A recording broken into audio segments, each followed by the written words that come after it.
¿Qué tal, hermanos del corazón de Jesús? Mi nombre es Diego y la idea de este video es continuar con lo que hemos estado viendo en el video anterior. Vamos a empezar a leer a partir de Génesis capítulo 9, versículo 19. Van a ver que en la medida que avancemos van a surgir algunas dudas o preguntas. Yo anoté 3 más que nada por una cuestión de tiempo. La primera dice: ¿qué fue lo que pasó con Cam para que Noé pronuncie una maldición? La segunda: ¿en qué consistió la maldición? Y la tercera: ¿cuál es el sentido profético de todo esto?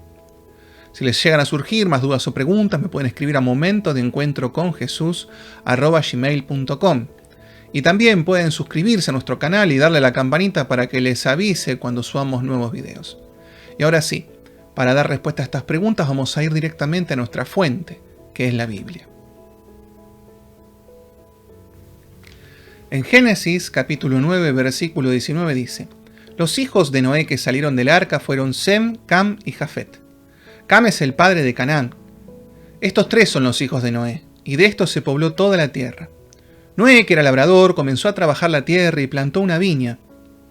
Bebió el vino, se embriagó y quedó tendido sin ropas en medio de su tienda. Cam, padre de Canaán, vio que su padre estaba desnudo y fue a decírselo a sus 2 hermanos que estaban afuera.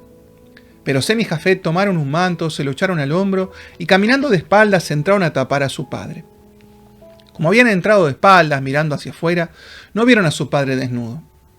Cuando despertó Noé de su embriaguez, supo lo que había hecho con él su hijo menor y dijo: maldito sea Canaán.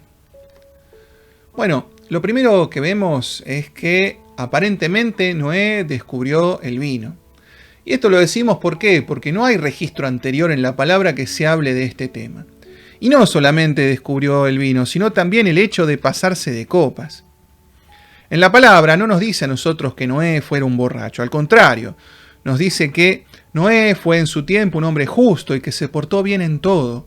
Noé caminaba con Dios. Aparentemente este era un hecho fortuito que se daba tal vez por el desconocimiento del efecto del vino. Sin embargo, vamos a ver que su hijo Cam sale a decirle a sus hermanos que su padre estaba desnudo dentro de su tienda. ¿Qué significa esto de descubrir la desnudez de su padre? Acá surgen varias interpretaciones. Nosotros vamos a abordar solamente 2. La primera se apoya en lo que dice en Levítico capítulo 20, versículo 11. Dice: el hombre que se acueste con la mujer de su padre ha descubierto la desnudez de su padre. Los 2 morirán y serán responsables de su propia muerte. Acá nos está hablando de que tal vez pudo haber existido algún tipo de relación incestuosa en este hecho. Sin embargo, esto termina siendo descartado cuando nosotros leemos que Sem y Jafet tomaron un manto, se lo echaron al hombro y caminando de espaldas entraron a tapar a su padre. Acá se está hablando de su padre y no de la madre. Están haciendo hincapié en que el hecho involucró solamente a Noé. Ahora, esto nos da a nosotros pie a la segunda interpretación, que es un poco más lineal, que tiene que ver más que nada con lo que cuenta esta historia, ¿no? Nosotros sabemos que en la antigüedad el tema de la desnudez era un tema bastante importante y polémico, porque generaba vergüenza. Nosotros habíamos visto ya desde el Génesis lo que había sucedido con Adán y Eva, ¿se acuerdan? En Génesis capítulo 3, versículo 7 dice: entonces se les abrieron los ojos y ambos se dieron cuenta que estaban desnudos. Cosieron pues unas hojas de higuera y se hicieron unos taparrabos. Nosotros vamos a ver que Cam, al ver a su padre dentro de su tienda desnudo, en vez de honrarlo, cubriéndolo, lo pone en vergüenza, avisando a sus hermanos. Alguno dirá: pero si Noé no se emborrachaba, no pasaba nada. Es que Noé quedó tendido desnudo, pero dentro de su propia tienda. No en la calle, al descubierto de todo el mundo. Acá lo que se pone de manifiesto es la actitud de Cam. Una actitud bastante burlona. Una actitud que le trae deshonra a su padre. Y nosotros vamos a leer en Éxodo capítulo 20, versículo 12 que dice: honra a tu padre y a tu madre para que se prolonguen los días sobre la tierra que Yahvé, tu Dios, te va a dar. De hecho, era tan importante este mandamiento que es el único que viene con una promesa.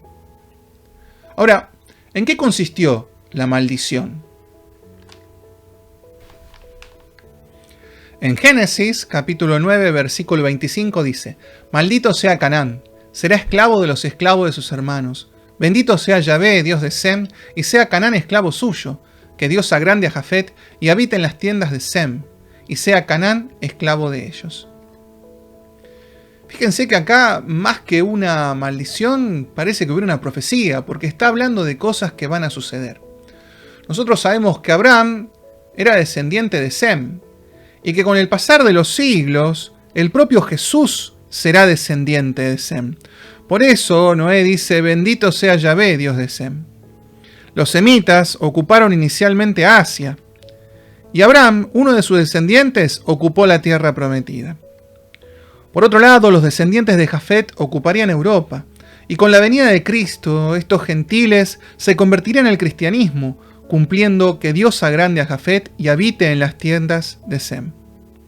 Y dentro de los descendientes de Cam estaba Canaán, el cual ocupó la tierra prometida antes que llegara Abraham, siendo desplazados con el tiempo, terminando de dar cumplimiento a lo antes dicho. Al ver esto, uno podría pensar: pero bueno, ¿no se le fue un poco la mano a Noé con su maldición?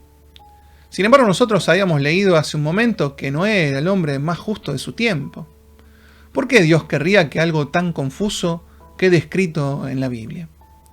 Hay algunos eruditos que, analizándolo, dicen que tal vez este relato estaba escrito solo con la finalidad de justificar que los semitas hayan desplazado sus tierras a los cananeos.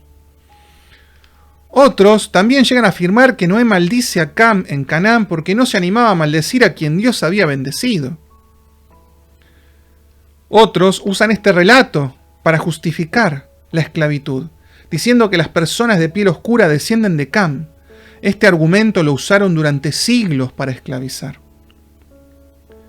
Vamos a ver, mientras avancemos en la lectura del Antiguo Testamento, que todas estas realidades solo podrán ser develadas completamente a la luz del Nuevo Testamento. Y el Nuevo Testamento, con sus realidades espirituales, solamente podrán ser comprendidas a la luz del Antiguo.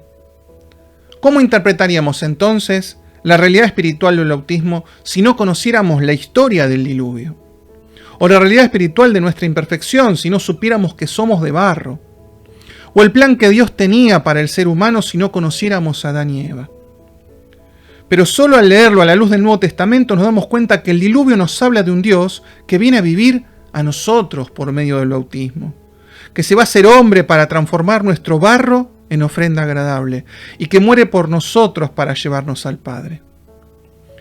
Es que, volviendo al relato, la misma plantación de la viña de Noé, la embriaguez que le produjo su fruto, la desnudez durante el sueño y los demás hechos que tuvieron lugar y se consignaron ahí, todo está lleno de un sentido profético y profundo, que se encuentra velado en el Antiguo Testamento.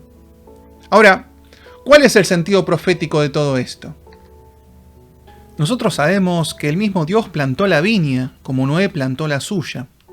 Porque en Isaías capítulo 5 versículo 7 dice: porque la viña del Señor de los ejércitos es la casa de Israel. Y es el mismo Dios el que bebió de su vino. Porque nosotros vamos a leer en San Mateo capítulo 20 versículo 22: ¿pueden ustedes beber la copa que yo voy a beber? Es más, llega a exclamar: Padre, si es posible, aparta de mí esta copa, pero no se haga mi voluntad, sino la tuya.